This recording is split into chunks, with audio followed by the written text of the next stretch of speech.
two images that I saw when I was meditating on this reading for you, and then we'll pull out the cards. So first of all, I see there's an oven, and you know how it has that glass panel where you can see what's cooking in the oven? So there are cookies baking, and there's this little boy, and he's like waiting anxiously for the cookies to finish baking. He's looking through that see-through panel from the oven, and he's just like waiting, so anxious, and he's just like, it's going to be so delicious when it finishes cooking. And then in the background is his mom. She's wearing an apron. She's been cooking all day. She's looking at the stove, and she is like cooking a pot of soup. She has a kettle on at one point, and then she's like, she has a saucepan where she's melting some butter with some vegetables. So she's doing a gazillion things, multitasking. And the soup is boiling over. The butter is also, boiling. And so everything is just boiling at the same time. And she's like a little bit stressed out, like not really sure what she needs to tend to first. So she's like looking at this stressed out while the kid is only looking at the cookies.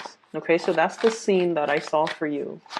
And so I feel for this month, it's a lot about not stretching yourself thin, and as well learning to be patient. Okay, don't rush things. Things are going to come in divine timing. Don't push too hard. Don't be so hard on yourself, and especially don't overestimate the amount of time. You guys are really bad at this, like overestimating the amount of time that it takes you to do something. Okay, and then stretching yourself too thin where you are pulled in so many different directions, where things, people, and situations pulling you in different directions, needing to put out fires in possibly many areas of your life, and just being overbooked, too many things on your agenda, too many things on your plate, and not being able to relax and just really enjoy the moment.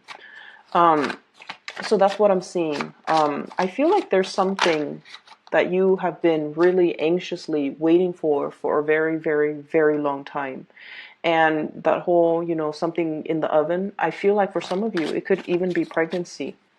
Okay, wanting to start a family, wanting to have a partner on board, wanting to I'm hearing like partner in crime, but I also feel like it's somebody that you can build something with. Okay, wanting a life partner, wanting somebody to have a family with, to build a family with, and especially to share some major milestones and experiences in your life with. So I feel there's this element here about wanting to have that other person that you can spend the rest of your life with as well.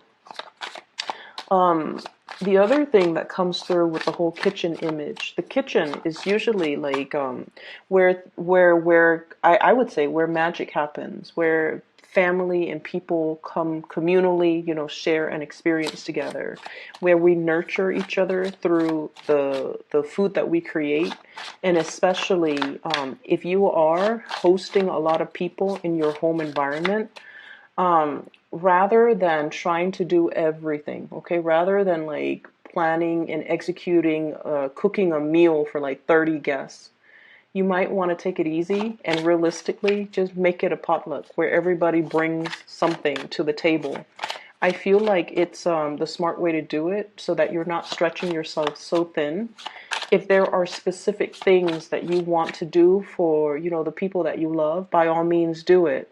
But be very realistic with your time constraints, and don't be so stressed out that you're not able to really enjoy the moment, okay? Because it's the gathering, it's the people that really matter. It's not so much about showing off our culinary skills or showing off our kitchen or showing off our home.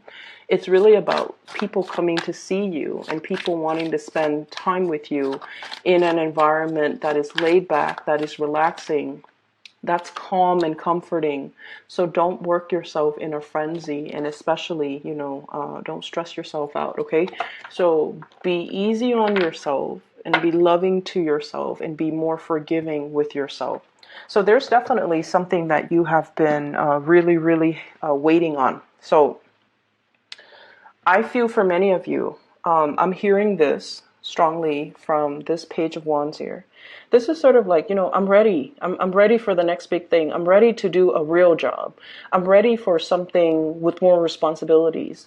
So I don't know what you guys have been doing. If you've been doing a lot of training, if you're in a like an environment where things are going really, really slow, the hangman, waiting in suspension, waiting for things to happen, being in a situation where there's a lot of work to be done, there's a lot of people or projects or things that need you. It's almost like you're there to help. You have the skills, you have the expertise, but for whatever reason, whoever is overseeing the situation feels like you're not ready. So they're not giving you that opportunity to prove yourself. They're not giving you that chance to get out there and get your hands dirty, roll up your sleeves, and just take care of things. So it feels like you're in a state almost like of waiting, of suspension, of limbo, and you're not able to. It can feel really, really frustrating for a fire sign to not be able to get out into the world and do whatever it is that they want. I feel like you might be in a capacity where you are learning things, okay? This is usually like going back to school, mastering a skill, mastering a specific concept, a theory, before you can go out into the world. Once again, this ivory tower type of a situation. So I feel like many of you, you're going through some training. It could be some legal training that you're dealing with. It could be learning how to do things properly. There might be legal ramifications if things are not done in a specific way, or if it's almost like you have to cover your butt so that you don't get sued, or you have to do things in a procedurally correct way. Otherwise, people can sue. So I feel whatever the situation is, I know that it's very, very frustrating, and you feel like you've mastered it, and you feel like you really want this opportunity to prove yourself, to put theory into practice, and to be able to help a lot of people and to make this situation better, because there's obviously a need for you in this work situation, but you're not giving the chance and the opportunity to exert yourself. Okay, so that's the first thing, and it can be really, really frustrating, but I feel like the overall message that I'm getting here is in divine timing. Okay, you have to master one thing before you move on to master another. Okay, it's like that woman in the kitchen. She's multitasking, and whenever we multitask, our attention is always divided. So when we do one thing, we can do it really, really well. When we multitask, our attention, our focus is drawn towards different things, and we could never do those things perfectly well the way we would have if we only had one thing on our plate. That's just the way the human brain works, okay? So as much as we feel like we can multitask, the quality of the outcome of the end result always diminishes. And so I feel like the universe is teaching you a lot more about patience, a lot more about, let's learn something, as frustrating as it is. Let's learn something and be a master at it, so that when we break away from this ivory tower, when we bring theory into practice, into the real world, we can do it right, okay? The kings, and this is your energy, the kings always do things the right way. They've already mastered it. They've been through it. They have the skills and the knowledge and the experience and whatever it is that's required of a ruler, a leader, breadth of vision, hindsight, the whole learning from past experiences. But I feel like, the universe really wants you to master, rather than going into a situation excitedly, but not having the skills and the necessary experience from your past to make the best of a situation, or to make something the best that it could be. So a little bit more patience and a little bit more waiting, I feel, is going to be in store for you. For some of you, there could be a lot of issues regarding children, okay? Dietary habits when it comes to children. And I love this card. This is the Nine of Cups. Okay.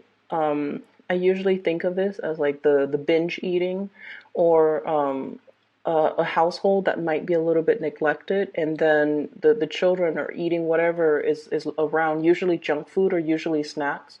The parents might be so busy, or the parents might not be in the picture, or there's some issues here. I feel for some of you, if it's not your own children, you might be dealing with a child, and you might be compensating, taking care of a child, or giving the child a lot of love and attention, or you're feeling like the parents of the child are turning their back on the kid. Okay, as sad as that is. So if it's not your children, I feel like you're experiencing this. You're playing the role of a caretaker. You're doing something to rectify a situation because you're just like, that's not fair. It's not healthy for these kids to be living like this, or it's not healthy for this child to be in this type of environment. So I feel some of you are stepping up, taking care of a person, trying to do the best for them. They might not have the best dietary habits. They might be very picky with food. And for some of you, if this is not a child, you're taking care of a person. Like, you're doing your best to really take care of a person. It can be a little bit difficult on your end because, time constraints, responsibilities, whenever we take care of another person. And especially because you guys don't like to be weighed down by responsibilities, okay? You design your life in a way where you can come and go as you please. You can be in one city one day, in the next city another day. Like, you design your life without baggage, without responsibilities. Not because you're afraid of it, but because if you're not ready for it, you know yourself well enough to know you're not ready for it. So I feel like you have a little bit of resentment about somebody who has bitten off more than they could chew, and they're not taking care of their responsibilities. So it could be, somebody who has children when they're not able to physically take care of themselves, let alone their children. And then you have to step up and kind of tend to this situation. It's like doing that damage control, like cleaning up after them, cleaning up after the other person, not so much the children, but cleaning up after the other person, because they bit off more than they could chew, and they create more work, more problems for everybody else. And so you have a little bit of resentment that I'm sensing here, but I also feel like you're dealing with this person. Whatever contributions you're making in their life right now, especially if it's somebody you're taking care of, a child or somebody else, your efforts are not going unnoticed, okay?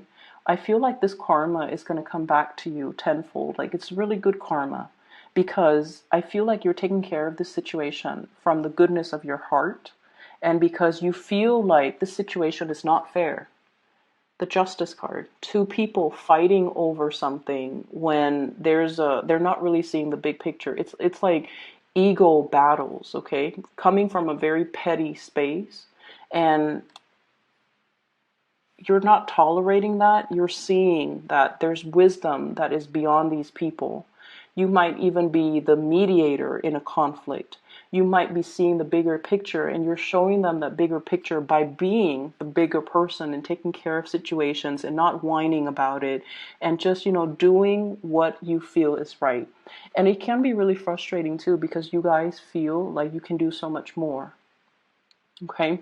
So you feel like you can do so much more, but you're very cognizant about not stepping on other people's toes, not overstepping your boundaries, and also still holding the other person responsible. So, like, you're not doing everything to alleviate them of the need to do it, to take care of their responsibilities.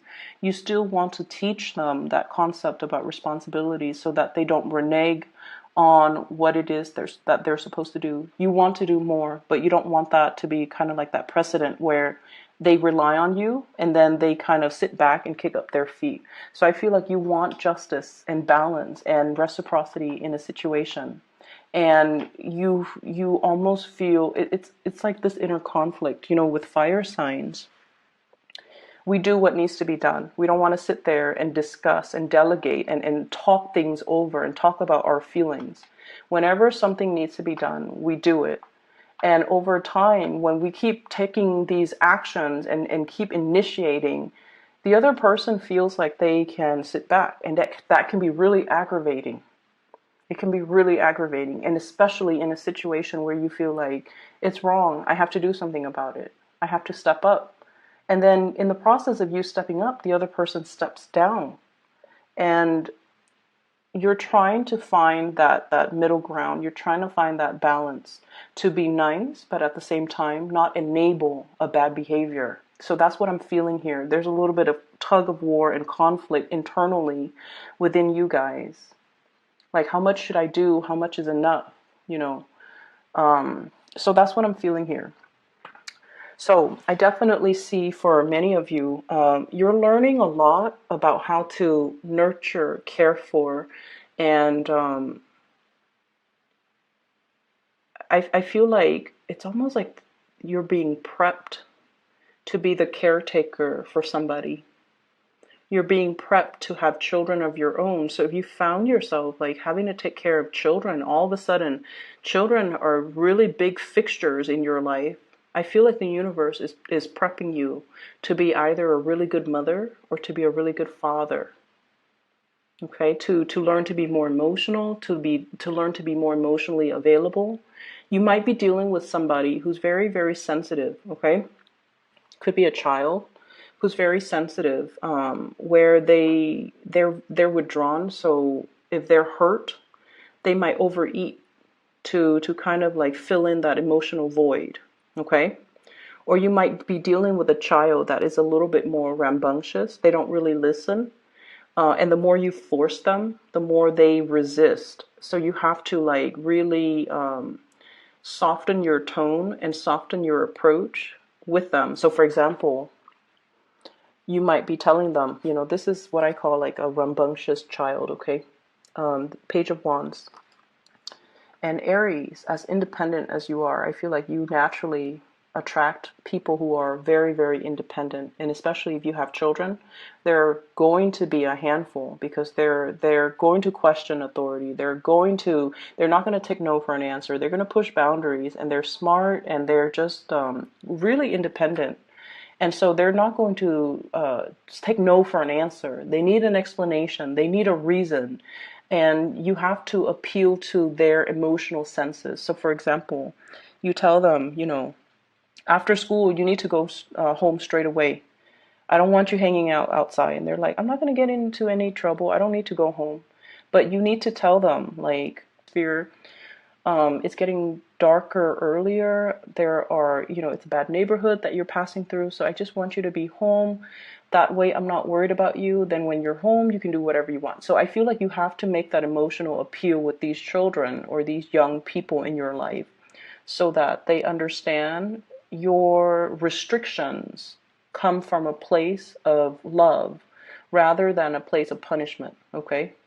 And so we have to really change the way in which we communicate to kind of like convey what it is that we want or expect from the other person, and especially why we want that from them. It's not about us being mean or you know, laying down the rules. It's because you care about them and you don't want bad things to happen to them. Okay. And I'm dwelling on that because, you know, that whole cookies in the oven. There might be a child that's overeating, or somebody who's binging, who might not have, like I said, the best dietary habits. And I feel like their health might be catching up to them. And you have to be the one to kind of gently like tell them, hey, you know, you got to lay off that thing that's not really good for your health that you're putting in your body chemically or, you know, food wise. You have to kind of lay off it because I don't feel like it's healthy for you.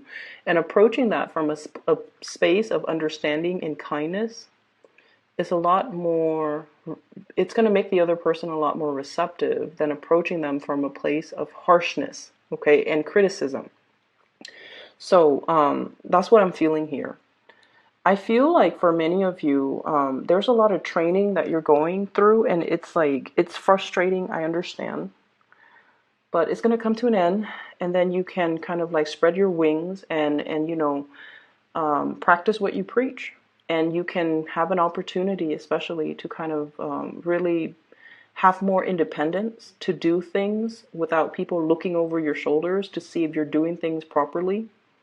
And then I also feel as well in partnerships, I have 3 signs. So I have an air sign, Aquarius, Gemini, and Libra. And I have this here, King of Swords. You might be having a lot of discussions with this person if it's a romantic partner, okay? Over family trauma, healing past family issues. They might come from a broken home, or you might come from a broken home, and you're both bringing a lot of fears about commitment, fears about settling down. I feel like the love is definitely there, but both parties are bringing to the table a lot of like fears from their respective dating past, marital past, even family trauma. And I feel like you're healing together, but the process is still ongoing. So it's going to take a little bit more time. Okay. Others of you dealing with a water sign, a Pisces, a Cancer, or a Scorpio. I feel like this person, and I have here the Queen of Cups. I feel like this person is a lot more into you than you are into them. That's what I'm sensing. They really like you, and you know that they're a really good person. Like, you know they're a really good person. This is somebody, male or female. They could be the one that you want to bring home to mom and dad. You want them to meet your parents. You want to bring them around your friends because they're loving, they're kind, they're compassionate. But I feel like I don't know how much fun or excitement or enjoyment you're getting out of this relationship. So I feel like there's somebody here that is really, really, really into you. Like, they're really into you. But I feel like they're looking for a relationship and you might be looking for fun. Okay? And they're ready for a relationship. You might not feel like you're ready, or you might not want that commitment, the whole 9 yards with this person. For some of you, this person might be a little bit older than you. And I feel like they're actually very attractive, very beautiful, but they are looking for a relationship. They're not ones to kind of run around and, collect bed partners. They're not like that. They're really looking for a relationship. They might have children of their own. They might like be dealing with a like a separation or a divorce. Okay, so they're not completely single just yet. And then I also feel a fire sign, Sagittarius, Aries, Leo. There might be a distance thing between you and this relationship partner.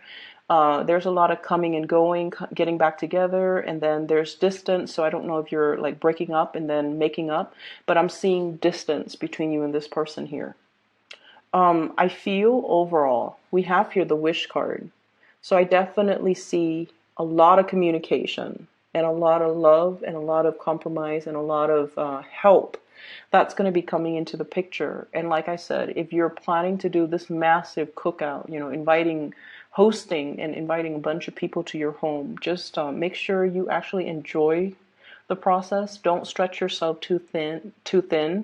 Don't overbook your schedule. Don't overcommit your time because you're going to be stressed out. And it's a month, it's your birthday month. You're supposed to relax and, enjoy the people and the company. So don't stress yourself out. Make it a potluck, okay?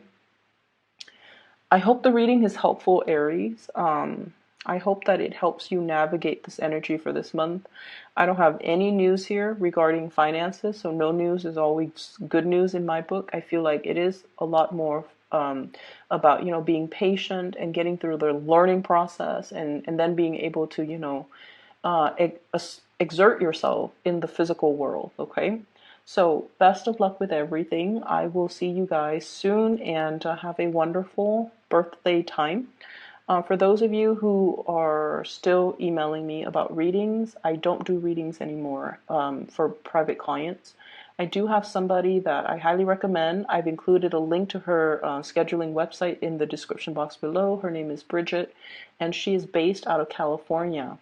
So if you'd like to book a reading for yourself, please click on her link and do so through that through her. Okay.